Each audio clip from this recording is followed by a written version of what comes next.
انتبه، نتناوله يوميا وهو سم قاتل يتلف الدماغ ويدمر الكبد ويخرب البنكرياس، يشل القولون، يثقب القلب، يميت الخلايا، يسبب الأورام وتضخم والتهاب البروستاتا، وهو سبب الرئيسي لمرض السكري بنوعيه. إذن ما هو هذا السم الذي يتناوله الجميع ويسبب كل هذه الأمراض؟ ولكن قبل أن نبدأ، فضلا وليس أمرا، صلي على النبي ودعمنا بإعجاب لنستمر بنشر المزيد من الفيديوهات المفيدة. وإذا كنت تناولت السكر أو الزبادي أو الآيس كريم أو المحليات الصناعية أو البيض أو المشروبات الغازية الدايت ولو لمرة واحدة في حياتك، ادعمنا بإعجاب واشتراك في القناة وفعل زر الجرس لنعرف عدد الأشخاص المهتمين بهذه النوعية من الفيديوهات. مرحبا بكم من جديد. إنه ناقوس الخطر في الوقت الراهن. في هذا الفيديو سوف نعرض لكم أشهر السموم الغذائية المستخدمة في كل منزل، وهي خطيرة على صحتك ويجب عليك أن تطردها من بيتك. ونرجو من جميع المشاهدين متابعة الفيديو حتى النهاية، لأن كل لحظة مهمة، فهذه المعلومات لم يخبركم بها أحد من قبل. ولكي تعلم ما هي السموم الغذائية المخبأة في كثير من المواد الغذائية التي تقومون بشرائها. السم الأول: المشروبات الغازية الدايت. في حين أن المشروبات الغازية الدايت تحتوي على 140 سعرة حرارية أقل مقارنة بالعادي، إلا أن هناك أشياء أكثر أهمية من عدد السعرات الحرارية. أولاً، تحتوي المشروبات الغازية الدايت على مواد تحلية صناعية ذات نكهة أقوى بكثير من السكر الحقيقي، لذلك إذا كنت تستهلك الكثير من المشروبات الغازية الدايت فإنك ستفقد حاسة التذوق مع مرور الوقت، ولن يكون طعم المنتجات الطبيعية مثل الفواكه حلواً بالنسبة لك بعد ذلك، ناهيك عن أن المحليات الصناعية يمكن أن تؤدي بسهولة إلى زيادة الوزن، لأنها تؤدي إلى إنتاج الأنسولين مما يجعل الجسم يخزن الدهون. إذا كنت تشرب مشروبا واحدا فقط يوميا فإن لديك خطر أعلى بنسبة 36% للإصابة بالنوع الثاني من داء السكري. السم الثاني: عصير الفاكهة. ما لم تعصر العصير بنفسك أو تشاهده يصنع أمام عينيك فلا تشرب عصير الفاكهة، على الرغم مما سمعته عن عصائر الفواكه وفرة الفيتامينات والفوائد الصحية وإلى آخره، إلا أن الحقيقة مختلفة قليلا. قد تحتوي العصائر التي نشتريها من البقالة على بعض الفاكهة الحقيقية، لكن معظم محتواها هو ماء وسكر ونكهة اصطناعية. حتى إذا رأيت بعض الشعارات مثل غير مركزة أو نقي 100% على العصير فلا تدعها تخدعك، فالعصير وبعد عصره من الفواكه المختلفة يتم الاحتفاظ به في خزانات ضخمة محكمة الغلق، وقد يظل هناك لمدة قد تصل إلى سنة قبل أن تتم تعبئته، وبحلول ذلك الوقت يكون العصير قد فقد كل مذاقه. وهذا هو السبب في أن المصنعين يقومون بإضافة نكهات اصطناعية لجعل الطعم يشبه الفاكهة مرة أخرى، وهذا يشمل جميع العصائر التي يمكنك العثور عليها في السوبر ماركت حتى تلك الغالية. أما بالنسبة للعصائر ذات الجودة المنخفضة فهي ليست سوى ماء وسكر وألوان ونكهات فواكه. السم الثالث: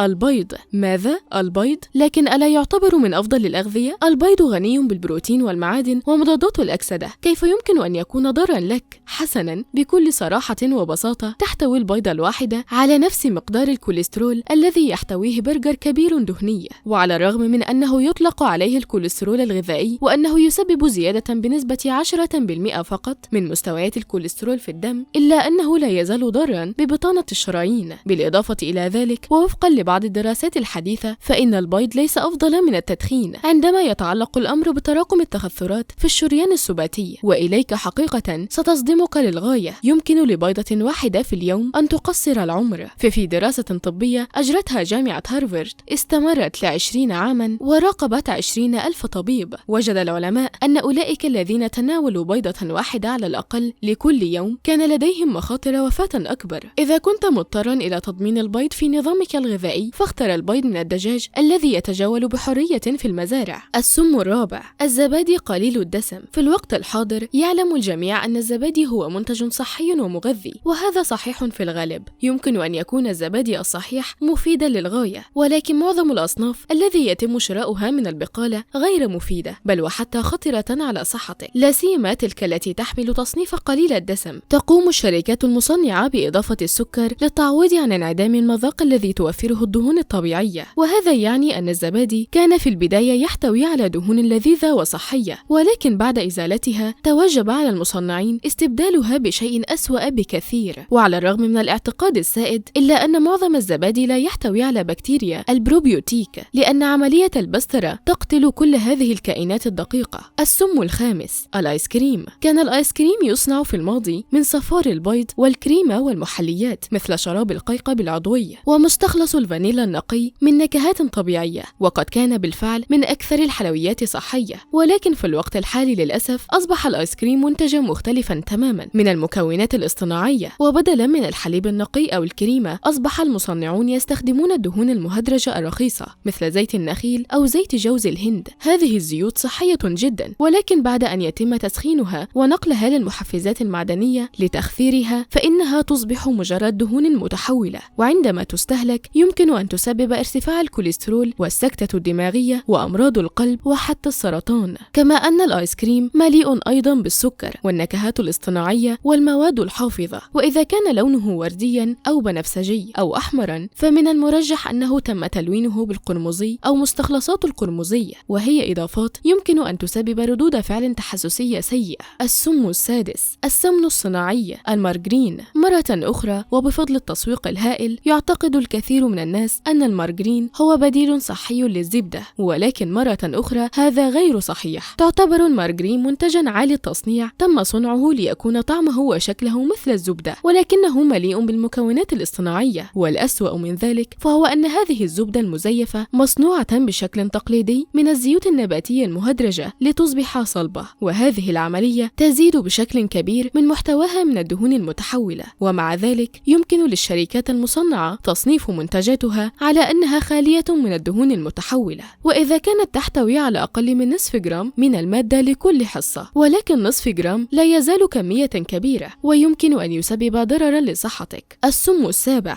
فشار الميكرويف. إنه لذيذ وطعمه رائع، ولكنه كابوس مريع لصحتك. لنبدأ بالكيس، والذي غالبا ما يكون مغطى بحمض البيرفلوركتاني، ونعم هو مخيف تماما مثل اسمه. هو نفس المادة السامة التي يمكنك العثور عليها في صواني التيفلون. أحد أسوأ الأمور حول هذه المادة هي أنها تبقى في جسم الإنسان والبيئة لفترة طويلة للغاية، ناهيك عن أن وكالة حماية البيئة قد أدرجتها على أنها مادة مسرطنة أو مسببة للسرطان. يحتوي الفشار أيضا على بعض المكونات المعدلة وراثيا، بالإضافة إلى المواد الكيميائية والمواد المضافة لتعزيز المذاق، وهذا يؤدي إلى مشاكل صحية مثل النوبات القلبية والمشاكل الهضمية والحساسية والطفح الجلدي ومشاكل التنفس، وتطول القائمة المحزنة. زيادة على ذلك يحتوي الفشار على الكثير من السعرات الحرارية، كما يمكن أن يؤدي الملح والسكر والكراميل والزيت المضاف إلى وجبتك المفضلة إلى مشاكل زيادة الوزن أو حتى السمنة. وإذا كنت تريد البقاء بصحة جيدة والاستمتاع بفوائد تناول الفشار الحقيقي كمصدر إضافي لبعض المواد الغذائية والألياف، توقف عن شراء فشار الميكروويف من البقالة، واحصل على آلة فشار واصنعه في المنزل بنفسك. السم الثامن، ألواح الطاقة. ما لم تكن رياضيا فأنت تحتاج إلى تناول كميات كبيرة من البروتين وتناول الطعام كل 3 ساعات، إلا أن تكون هذه الألواح مفيدة لصحتك. مكوناتها ليست فريدة، لا يمكنك الحصول عليها من الغذاء العادي، كما أن ألواح البروتين والطاقة عادة ما تكون مصنعة. نعم تحتوي على كمية أعلى من البروتين، ولكنها لا تزال تحتوي على الكثير من المكونات غير الصحية، حيث يمكن العثور على السكر والنكهات الاصطناعية والمحليات وحتى الدقيق الأبيض في لوح طاقة واحد. إذا كنت موسوسا وتحب قراءة ملصقات المعلومات الغذائية يمكنك العثور على بعض الأنواع الأكثر صحية من ألواح الطاقة، ولكن على أي حال من الأفضل لك إنفاق المال في طعام حقيقي. السم التاسع، حبوب الفطور. نعم تلك الحبوب المفضلة في فترة الطفولة، ولنعترف في البلوغ أيضا، الذي تم تقديمه لنا طوال حياتنا كجزء من فطور متوازن غذائي. والطريقة الوحيدة لبدء يومك ليس أكثر من لعبة تسويقية. في معظم الحالات يتم إضافة الكربوهيدرات المكررة والسكر إلى الحبوب، حتى إذا كان الملصق يضمن لك أنها حبوب كاملة وأنها خالية من الدهون. تحقق من قائمة المكونات وسترى على الأرجح أن المنتج مليء بالسكر. تحتوي حبوب الإفطار في العادة إلى كمية صغيرة جدا من الحبوب الكاملة، مما يسمح للمنتجين بالإشارة إلى منتجاتهم على أنها صحية. والأكثر من ذلك هو أن المصنعين يقومون بإضافة بعض الفيتامينات الاصطناعية إلى المنتج، وأي من هذه هذه الأشياء لن تمنح جسمك أي فائدة على الإطلاق.